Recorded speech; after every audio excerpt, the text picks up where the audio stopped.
today, and this is one we had scheduled for last week, and due to some complications, we rescheduled it for today. So just one, and it's SB 194. Such a long title. I think I'll have you do the title, Charles. Oh, well, yes, before we hop into this hearing, let's introduce pages. Let's do that first so they can go run around. Thank you, Madam Chair. I have two pages with me today. If you guys would stand up, I have Catherine Hildebrandt. She is a homeschool sixth grader from Topeka, and Benjamin Sweden. He is a homeschool sophomore from Paxico. Well, welcome to the committee. Have fun today. Are you going to the top of the dome? Are you going to do the dome tour? Oh, good for you. It's a beautiful day outside. They said the commerce budget wasn't exciting enough. Oh, so they'll take the no. dome. So they're, yeah, they probably are correct. Yes, that's right. Get some fresh air too. So, well, hang out with us as long as you can, okay? So, Charles, this is Senate Bill 194. If you can give us a briefing on it. Thank you, Madam Chair, members of the committee. So Senate Bill 194 voids as against public policy certain restrictions on real property owned by a state educational institution. And those restrictions are set out in the bill, those restrictive covenants that would be voided. Covenants that restrict the property to be used only for single-family residence purposes, from being used for any purpose other than a single-family residence, and that contain discriminatory provisions to restrict ownership or tenancy by race. So those restrictive covenants are declared to be void as against public policy. Subsection B provides that the provisions of subsection A apply to any covenant, condition, or restriction established or amendments established between January 1, 1948 and December 31, 1958. If it passed, this bill would become effective July 1st of this year. So that's what the bill does. Senator Fascido. Thank you, Madam Chair. Sorry for my tardiness.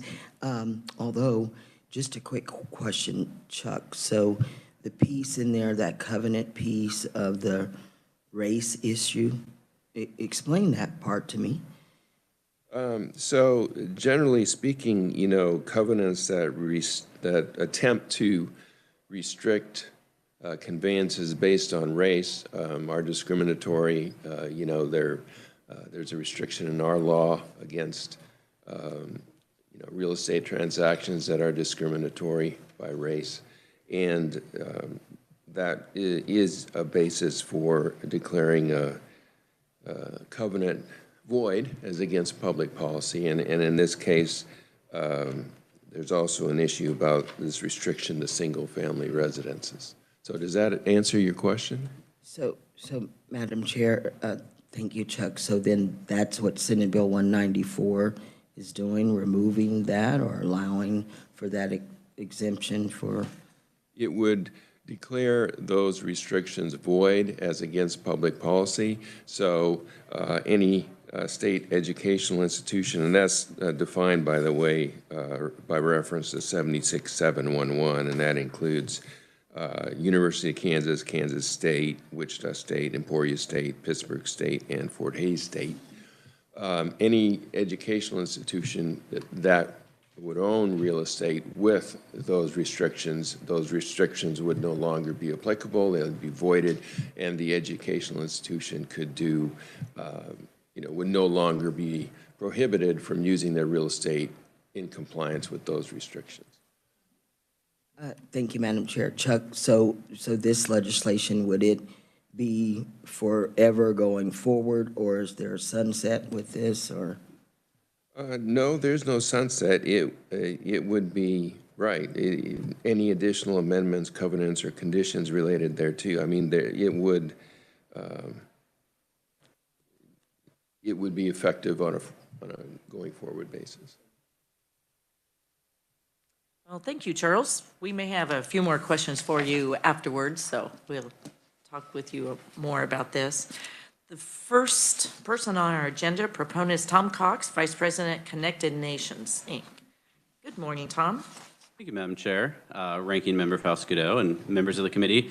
My name is Tom Cox. I am with Connected Nation, a 501c3 nonprofit that has spent the last 24 years working to close the digital divide across the nation. So we work primarily in either urban areas or rural areas and the occasional suburban area to essentially create better access and more affordable access to internet.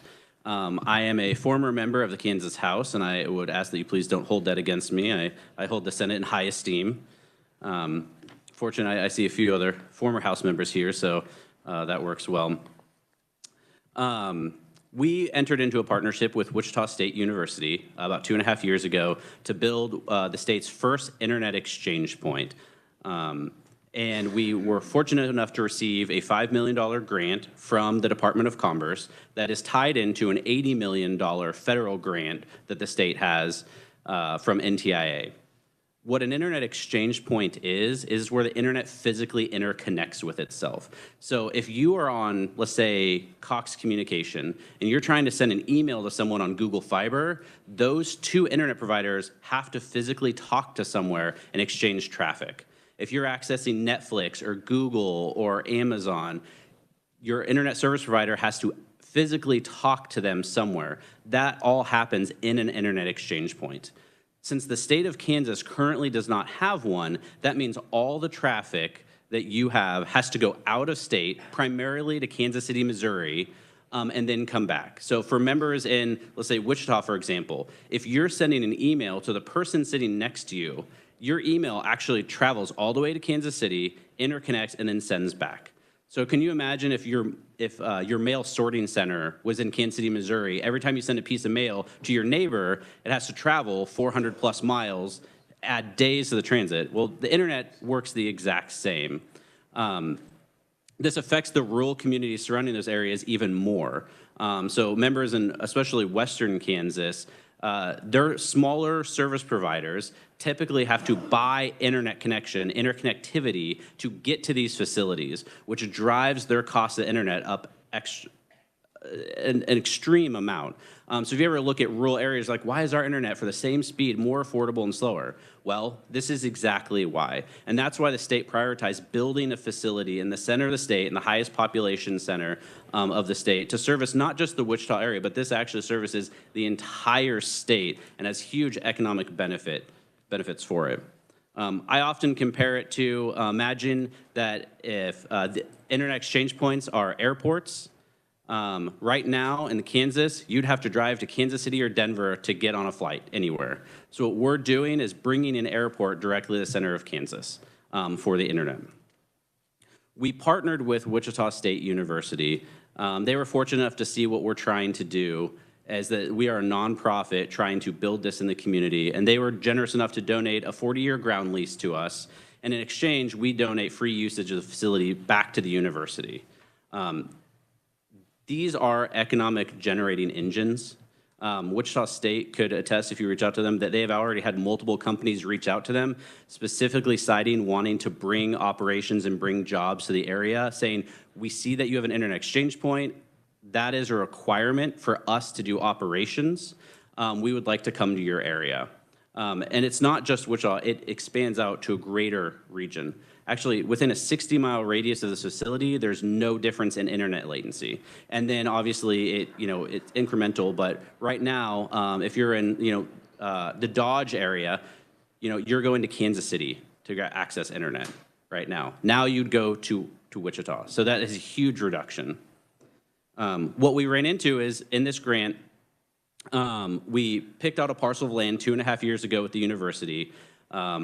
And it's important that the parcel we pick out is proximate to a lot of fiber connection, because you're fully pulling physical infrastructure. So you don't want to build it in the middle of a field, or you don't want to build it in the middle of a neighborhood where they're having to pull all these fiber providers in. It's built on 21st Street, right across the street from the baseball stadium, where there is a ton of naturally running fiber through there to pull into the facility, which makes it have very limited construction work to be able to pull that fiber into the facility. The university has owned this parcel of land for well over 50 years. They acquired it at the time along with a parcel next to it, and they built a fraternity, the Phi Delta House, on the parcel next to it. And in this facility, or this parcel, they said, okay, well, we're going to do something with it in the future. We're not really sure. So 2.5 years ago, they said this would be the perfect parcel for this. We went through it. And then last summer, while we were doing our due diligence of putting the lease together, we discovered that there was an egregiously racist and restrictive covenant from the 1950s.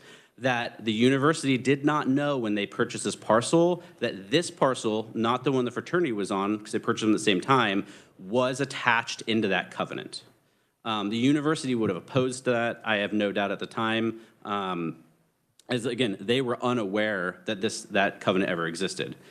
Unfortunately, racially restrictive covenants are fairly common from that time period, and I know the legislature has worked on providing means to exit those. What people a lot of times don't realize is in these covenants that people did it section by section, and so the racially egregious one is, in this case, section 1. And the next section is single-family housing. And then the next section, and it gets down into different areas. And what people don't realize is that at the time, people were realizing with civil rights movements that some of this stuff is going to get stricken down eventually. So they created these additional sections that during that time period would be prohibitive to people that are minorities, typically from purchasing or building, in this case, building a single-family home. So you say, oh, but it just restricts to a single-family house. Well, at that time period, that was far more difficult for someone as a minority to do, especially in that neighborhood. And so each section of that is actually really based in racial discrimination. And they designed it in a way that if one fell off, that, say, oh, a judge said, the racial restrictive part isn't deeming, it still had all the other pieces. And we know that's not the case anymore. As our world has become far more equitable, which is a great thing. And so we ran into that issue last summer. We reviewed any way to remove the covenant, and they wrote it in a way that made it effectively impossible to naturally remove outside of legislation. You can only even review the covenant on the odd years, so the next time it could even be voted on is 2030. It requires almost every single, I think 27 of the 30 owners to sign a notarized document saying they'd like to remove the covenant. And half those homes almost are essentially rental properties. Quite a few are owned by out-of-state LLCs, which we couldn't even contact when we tried, because we tried to contact every single homeowner in that neighborhood that was affected by this covenant to say, hey, talk about this. We have over 9 notarized signatures of people wanting to remove it. And so we had a lot of community support. We've done a lot of engagement with that neighborhood. Now this parcel, the neighborhood is behind it, but it is 21st Street adjacent, and 21st has 4 homes and then more commercial developments on it as well. And so that's why I'm here in front of you. I'm happy to answer questions, to talk about anything in this process, whether it's the internet exchange, the benefits it's going to bring to the community, or the restrictive covenant pieces. But that's what we determined is the only way for to remove this covenant and to build. Someone asked me the question, could we move to a different parcel of land, and we cannot. And that's the unfortunate piece. One, it's 2.5 years down the road. That would require us to re-scope the project for our grant procedure, and these were ARPA funds that get clawed back at a certain point, and we would run the clock out, unfortunately. Additionally, the only other parcels we looked at the university that worked, none of them were nearly as good. They all had increased costs and more construction disruption to pull fiber in, but all of those parcels have now been allocated to other projects. So we don't necessarily have another piece we could move to as well. So I appreciate your consideration time, and I look forward to all of your questions. Well, thank you, Tom. That's very thorough. I see we have a couple questions. Senator Bowser, and then we'll do Senator Clays. Yes, thank you, Madam Chair, and thank you, Mr. Cox, for your testimony today. I'm a parent of a Wichita State University student. I know where this piece of land is, and I support this bill. I think it's great. I guess my question is, do you already have the permits, or do you anticipate any challenges with the city? Let's assume we get the green light here. Would there be any challenges, you think? No, we're actually just about done with that process. So it actually just requires what's called a conditional use permit, not a rezoning for the property. And so that was actually another part of the interesting delay we have is the university had this designated as university overlay, meaning zoning laws don't really apply to it. They can do what they want with it. It's kind of, supersedes. took us about a year and a half in the process, also last summer, that the city said, I actually don't think that's in your university overlay. So the university had one map and the city had a different map. And because it's on the opposite side of 21st Street, it took us about 4 months of working with the different parties to find out that the university forgot to request it, and they're redoing their university overlay years ago. So they put it on their map. And it's a very complicated process. It's on the opposite side of the street. So we don't fault anyone in that. That's when we found out, okay, now we have to go to the city and get a conditional use for it. The Planning Commission unanimously voted to approve our conditional use. The District Advisory Board voted to approve our use of this. I think it was voted yes by every member with one dissension on that committee as well.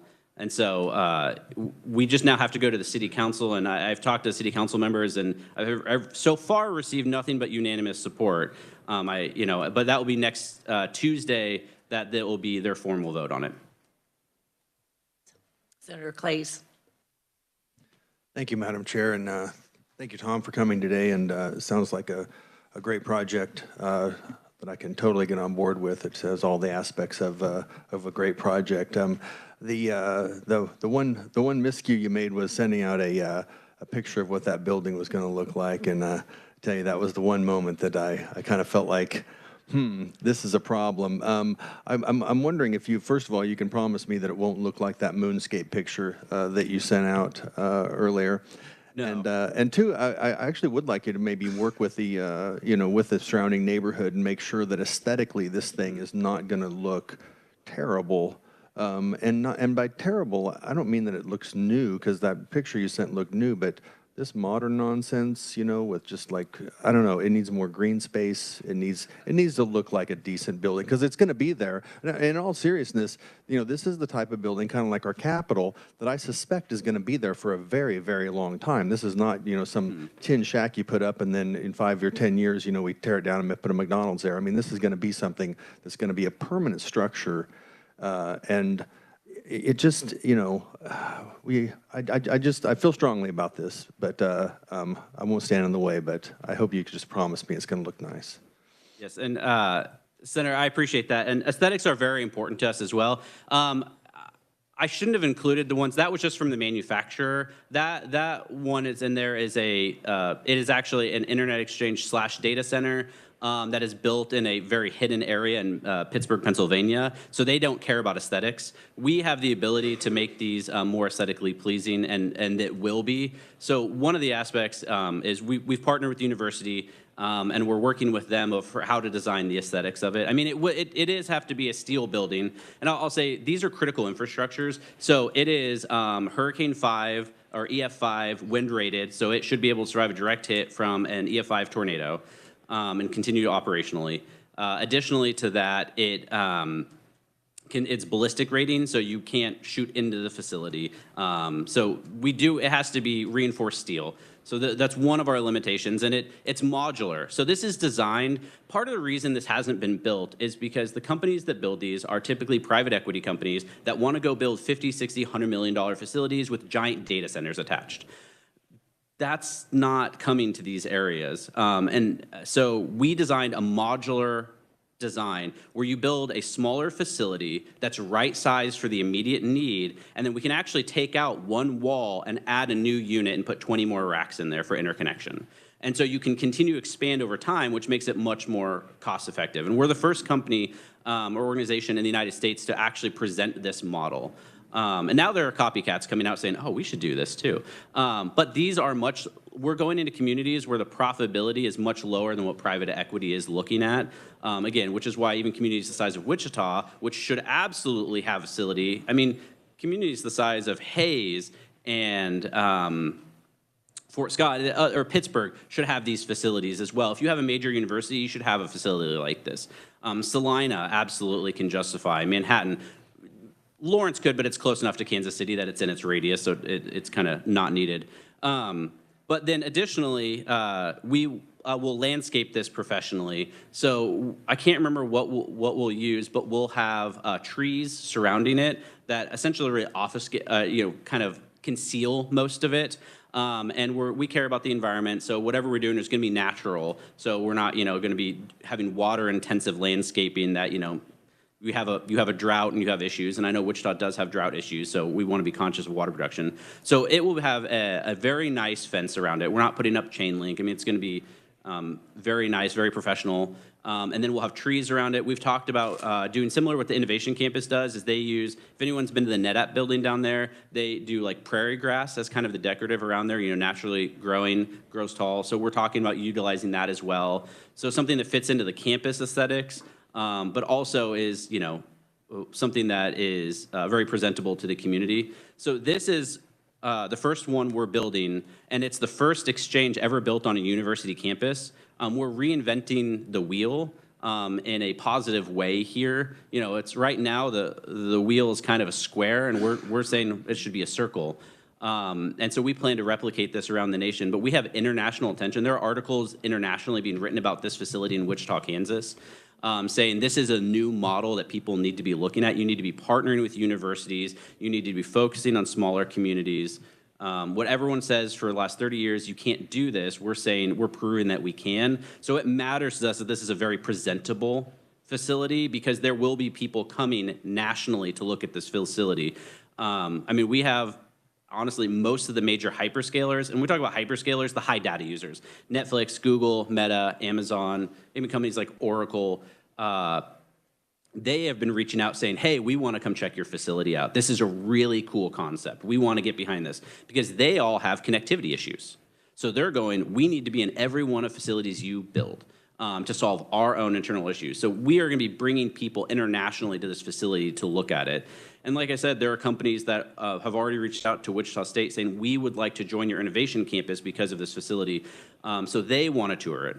And I should have added, this also will be an educational facility. So we are entering a partnership with Wichita State University and their applied learning to allow students to utilize it to get hands-on training with an interconnection facility, probably in their information systems and IT programs, where they can theoretically learn what interconnection is. So there's data center work, but then an actual interconnection facility of splicing fiber and interconnecting companies is a completely different thing. They're not going to get hands-on training. Well, we're going to allow them to utilize this facility supervised to gain that training. So these students will be walking out with experience that effectively, at this point, no other university in the United States will be able to offer. We have Senator Titus. Thank you, Madam Chair. Just a technical question. The intent of the bill makes sense to me, but why did you pick the 10-year period instead of just like, were they all assigned to the land when it was subdivided at one point? What was the thought process there? So I realize that when you step into restrictive covenants, because there are restrictive covenants that make sense out there, right? Ones that have racially biased language do not make sense, and I think are egregious. But there are ones out there with, let's say, agriculture, where someone says, okay, I'm going to sell this farm, but it has to remain a farm. This has to be used for agriculture use for the indefinite life. We didn't want to just create something that disrupted every restrictive covenant in the entire state. So we were trying to make this bill as narrow as really possible to solve this issue, and then open up a larger conversation over time of, because you could address this in a larger way, but we were like, we have a ticking timeline that is, the clock is running out for these funds before they expire. And so we said we have to solve this immediately. So I tried to create as narrowly tailored so there wouldn't be people coming in as like, how does this affect my property? How does this affect this? In the meantime. So that's why. So this covenant was signed in, I believe it was 1951.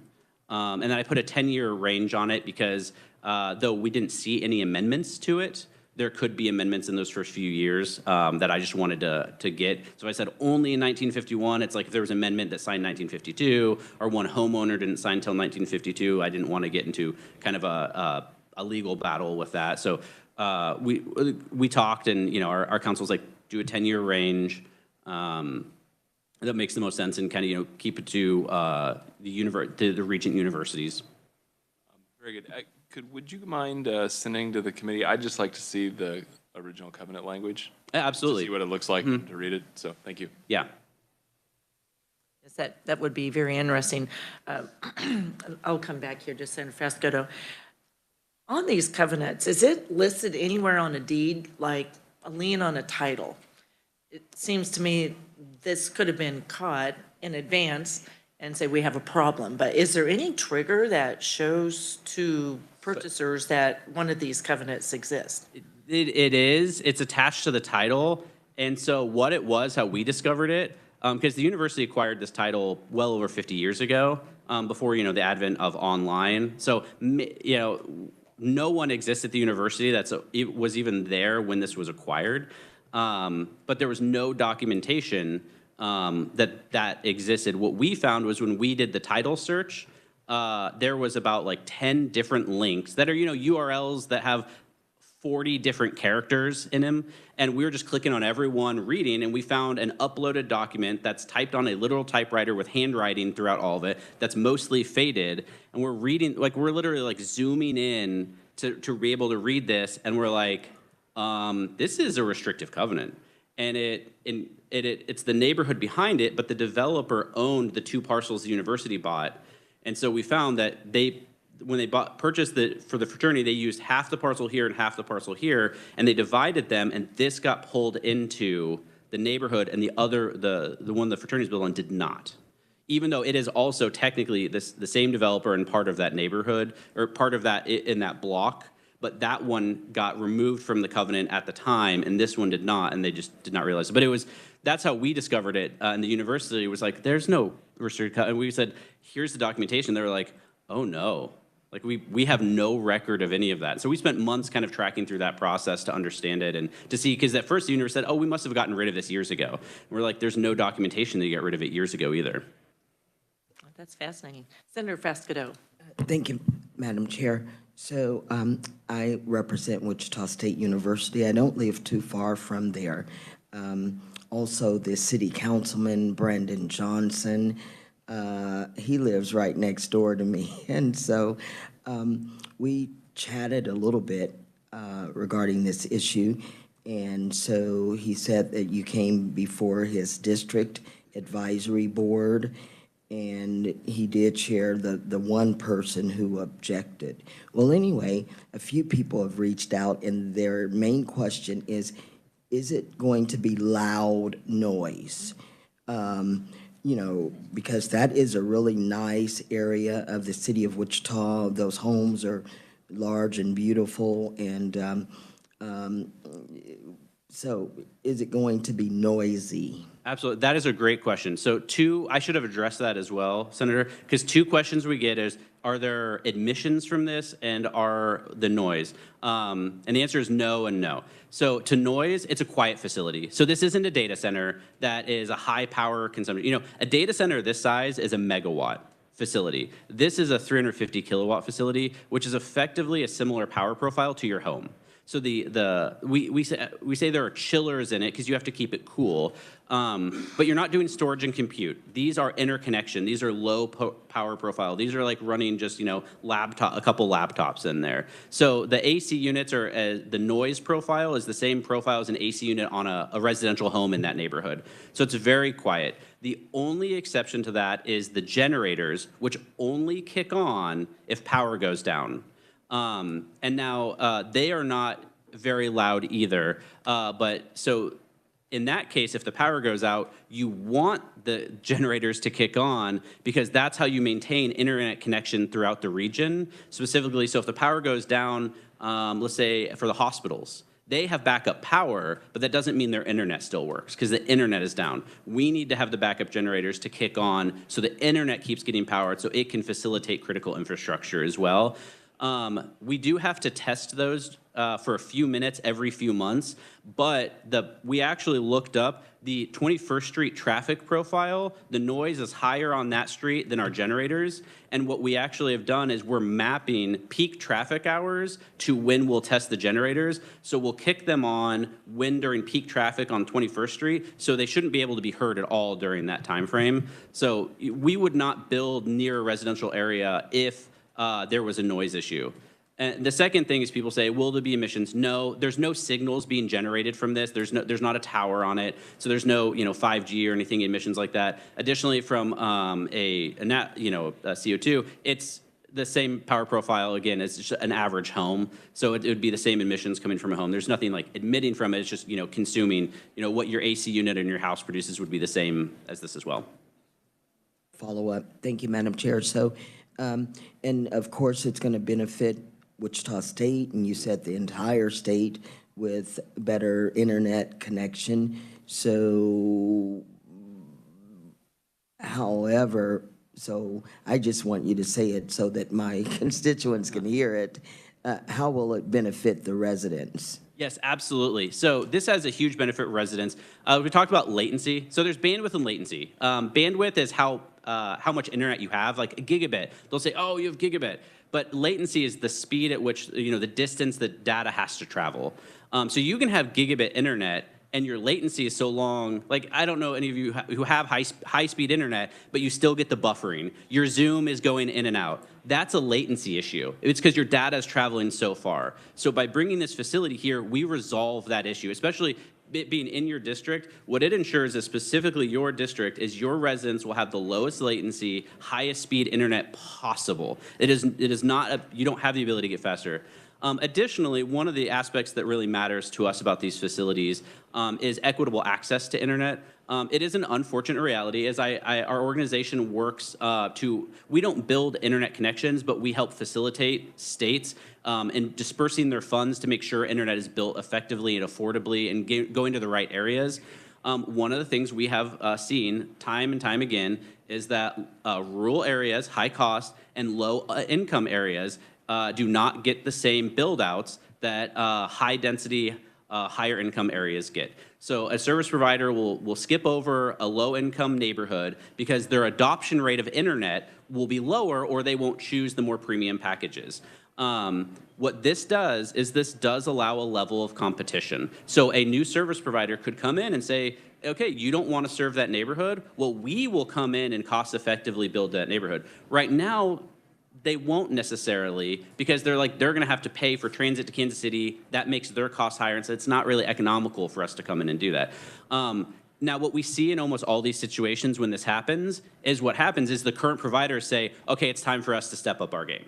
Now we know that we need to, provide the better service. So that's a direct benefit to a lot of areas. And again, a lot of the rural operators who we have received nothing but support from have come to us and say, we are so excited. I mean, we have them knocking on our door. Can we connect day one you turn this facility on? Because this is going to be a huge cost savings for us. This is going to be huge cost savings for school districts as well. School districts have what's called E-rate. They purchase internet. It's a federally subsidized program, but the school still has to incur its own cost to purchase internet access.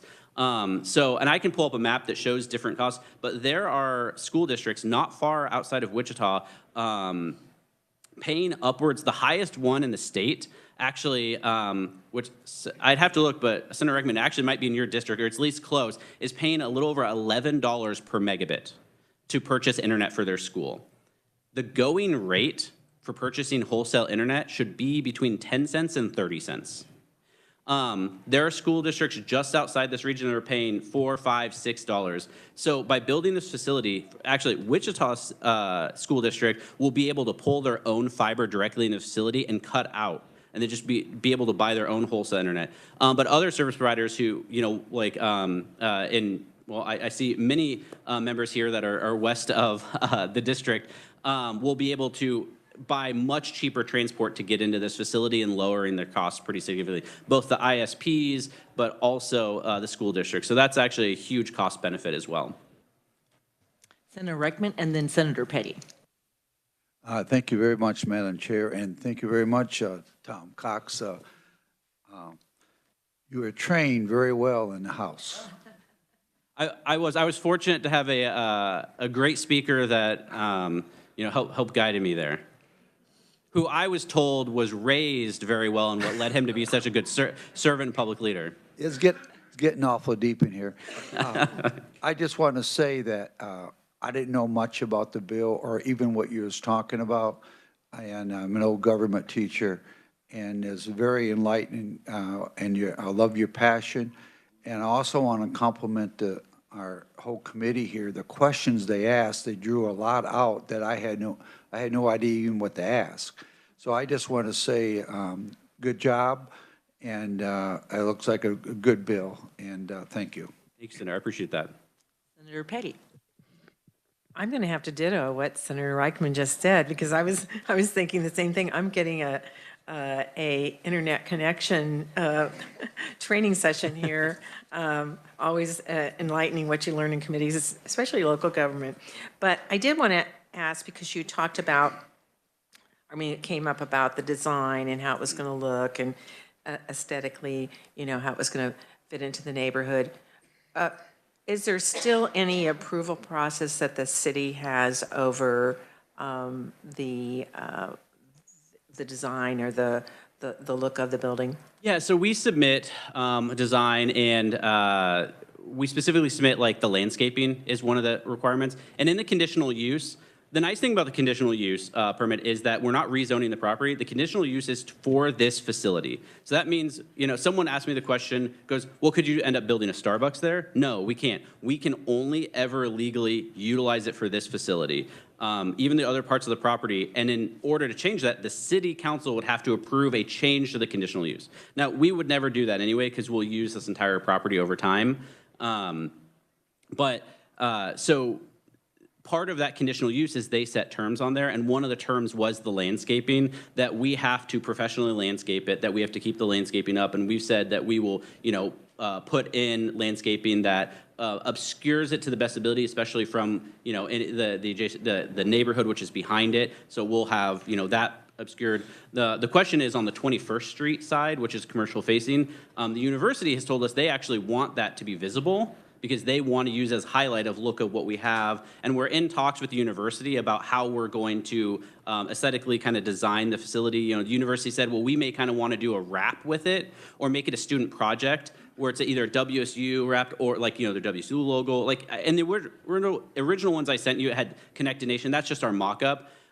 Each one will be different. We're not putting Connected Nation on it. The university either wants to kind of put a WSU look on it, or we thought about turning it into a student project and letting, like, the art students try to design something that, you know, is cool. You know, people are like, oh, look at this. You know, it's kind of a mix of a, you know, it's a rectangle metal building. So how can we make it look on that side fun? And if they come back and say, no, we just want trees along 21st, then we're going to do that too.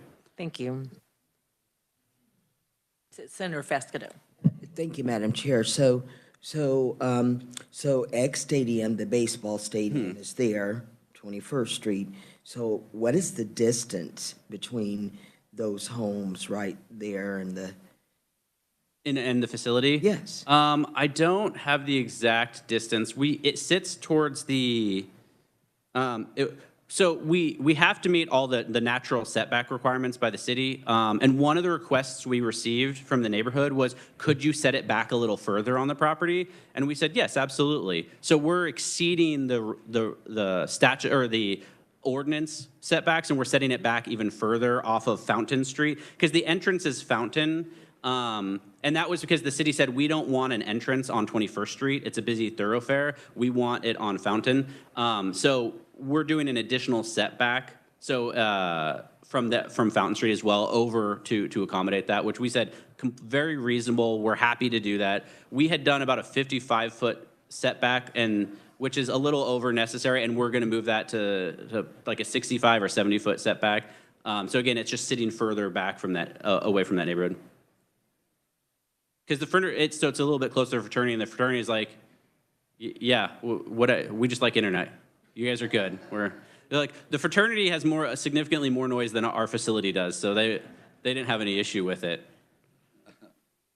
And I should just add one quick, because Senator Petty, thinking about this, she represents the Kansas City area. An economic development aspect is, so Google Fiber, when they launched, they picked a city to be their launch site, and they picked Kansas City, Missouri, and quickly moved into Kansas City, Kansas, surrounding area.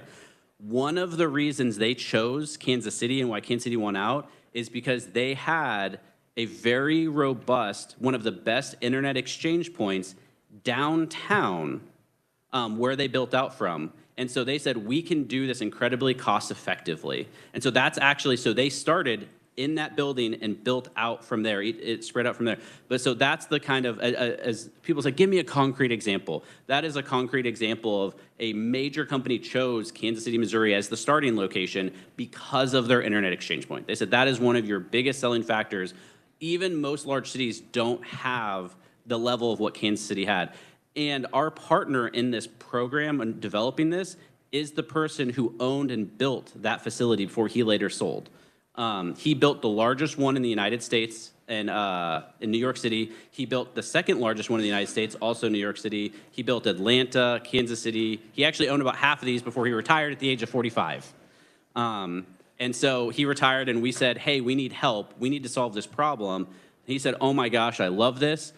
I went to all my partners and said, we've got to do this in more rural communities, and they said, we're good. And he said, okay, then I'm retiring. And we came to him and said, we're a nonprofit, this is what we do. He's like, I'm gonna come out of retirement, and I'm gonna teach you guys how to do this. I'm gonna bring all my contacts along the way to get this done. I'm sorry, Senator Petty. No, I was just going to say, and one of the locations was right by a neighborhood in my district. Tom, I may have missed it. When would this be up and running? So we originally had hoped to be turning the facility on this April. And then last summer we ran into all these issues and it delayed the process. We plan on, assuming once we have the conditional use done, we're going to start work. And so we would hope 8 to 12 months, 12 months on the long end, 8 months on the short end of when the facility go live. The nice thing is these have very little construction disruption. So these are modular. We build them in a factory. So we come into the property, we do 2 6-foot manholes, and that's where they physically bring fiber into. Dug the hole, put the manhole in, cover it back up, and put a nice lid on it. And then we put 2 concrete slabs down, and then that's pretty much it. And then all of a sudden you have a concrete slab, and the next day you're like, there's a building on there because it's all modular. It's like Legos. We just build it, snap it together, put it together, and it's up and operational. And then we're working with the fiber providers and the internet service providers in the area, already working with them to partner so they can, what we do is a co-build. Instead of 6 of them saying, we're going to tear up the street 6 different times to pull our fiber over, we're going to do one build with them. So what we'll do is we'll build a conduit that runs under the street, and hopefully we can just bore a hole. If we can't, we'll just do a quick line, put a pipe down, and then on the opposite side can just pull their fiber through that into our manhole. So that's, a few day disruption where, you dig the hole, you cover it up. So this really will have virtually no construction impact on the neighborhood or the streets. Well, a year, that's really exciting. Charles and I had a sidebar when we first started about some of the language in the bill. And Charles said, we see a conflict, we believe. So if you would if Charles would work with the reviser who wrote this. Absolutely. And Charles, can you just lightly touch on, like, we think section B has some conflict with section 1. Section 1 really supersedes it. But if you can explain that a little bit, what we see a problem is that we need to correct. More technical, but absolutely. If you don't mind, Charles. Certainly, Madam Chair. So this is just a quick kind of technical issue.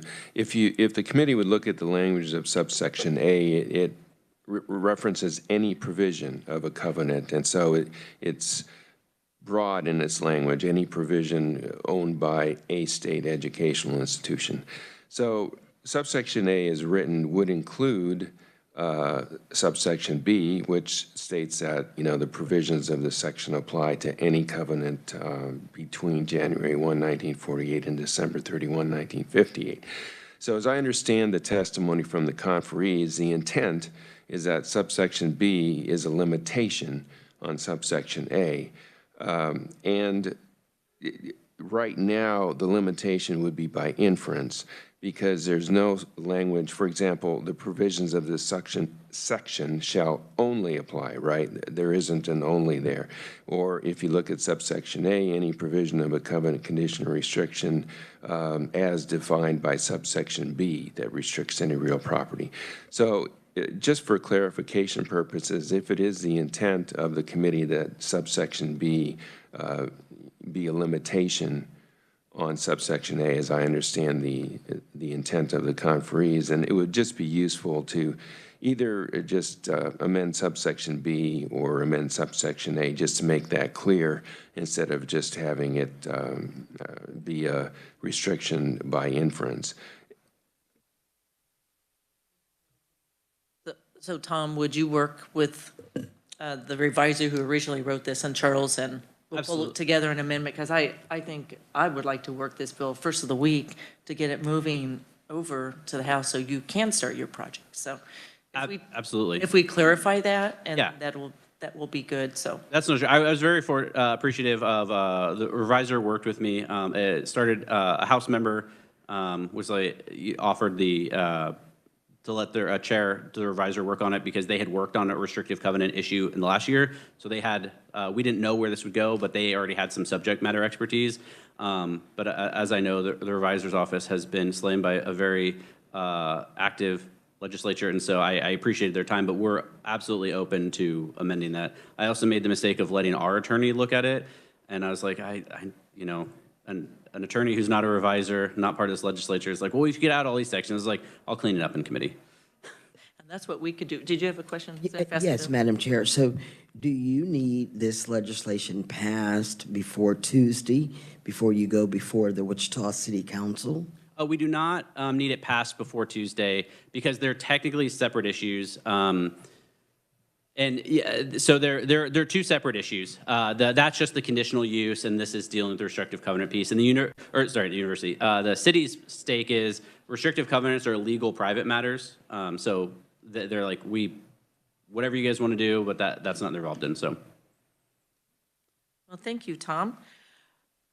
We do have one other proponent, it's written only, and this is Nathan Madden, PhD, Impact Strategy Policy Health Forward Foundation. I perused it real quick, and if you read the last paragraph, you know, we've talked a lot about the technical piece of this, but really why we need to have this bill. That sums it up really well in that last paragraph. So we have no neutrals, no opponents. So we'll close the hearing on Senate Bill 194. And committee, I'll work with them to bring the amendment and offer it, and we can see if we have that right or if we need to do any other tweaking. So I'd like to get this one moving, wouldn't you all? So, okay,